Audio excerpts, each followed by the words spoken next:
Hey there, I'm Judy Croon, Canada's Keynote Humorist. Welcome to another episode of Laugh Long and Prosper, self-help with a dash of humor. I believe that humor is one of our best coping mechanisms, especially when we're facing stress.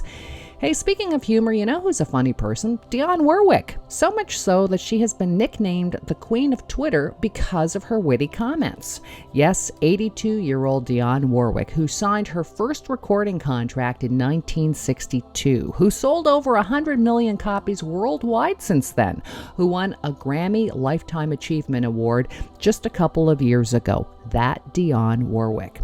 Dionne has once again reinvented herself and captured a younger generation with her funny comments on Twitter. Tweets like, "I just heard about Leonardo DiCaprio's 25-year rule. His loss. You don't know what you're missing." Or how about this tweet? "Who is Olivia Rodrigo yelling at on Good For You? I would like to know who we are angry at."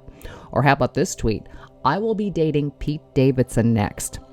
She obviously loves to tweet about celebrities. When she tweeted to Chance the Rapper, "Hi Chance the Rapper, if you are very obviously a rapper, why did you put in your stage name? I cannot stop thinking about this." So then Chance the Rapper tweeted back, "Sorry, I'm still freaking out that you know who I am."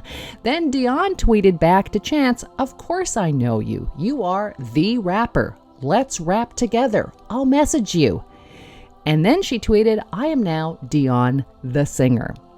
No one is safe from Dionne, even The Weeknd. She once tweeted, "The Weeknd is next. Why? It's not even spelled correctly." To which The Weeknd responded, "I just got roasted by Dionne Warwick and I feel honored. You made my day." Now, people have accused Dionne Warwick of not doing her own tweets, but she told her fans that her niece showed her how Twitter worked in 2012 when she signed on, and she's been at the helm of every snarky comment since then. Who cares anyway? It's Twitter. We're not severing conjoined twins. It's her niece. You know, if it's her niece, more power to her. Keep it in the family. On a sadder note, Dionne recently tweeted about the loss of good friend Burt Bacharach, who wrote those powerhouse songs for Warwick when, she was put in the square in the spotlight in the 60s. Burt wrote songs like Say a Little Prayer, Walk On By, Do You Know the Way to San Jose, making Dionne Warwick a household name. Dionne tweeted about her friend, "Burt's transition is like losing a family member.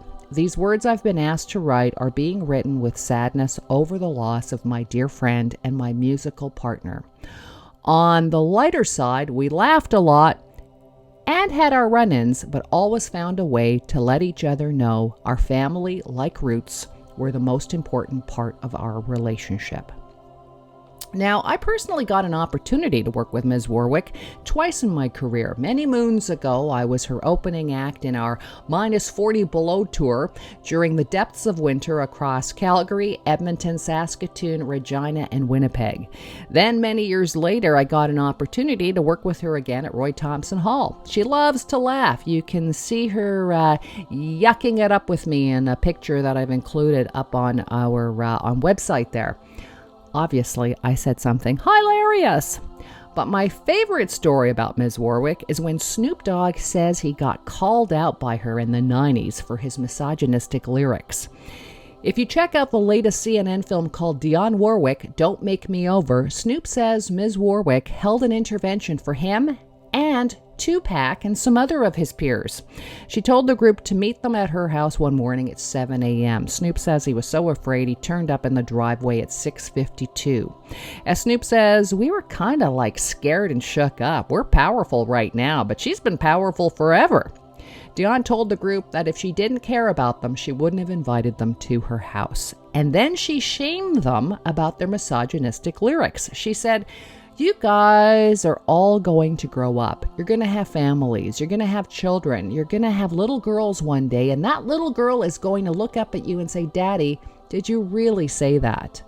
Now, from that point on, Snoop said it changed the trajectory of his writing. He chose to write records of joy, lyrics that were uplifting for everybody, nobody dying, everybody living.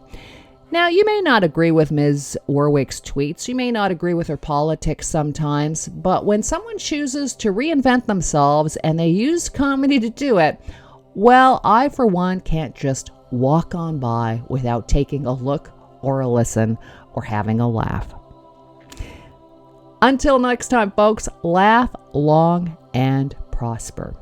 If you'd like to catch up on any of my other Laugh Long and Prosper episodes, voted one of the best podcasts of 2021 in Canada by CTV, check me out at Judy Croon and all of the streaming sources.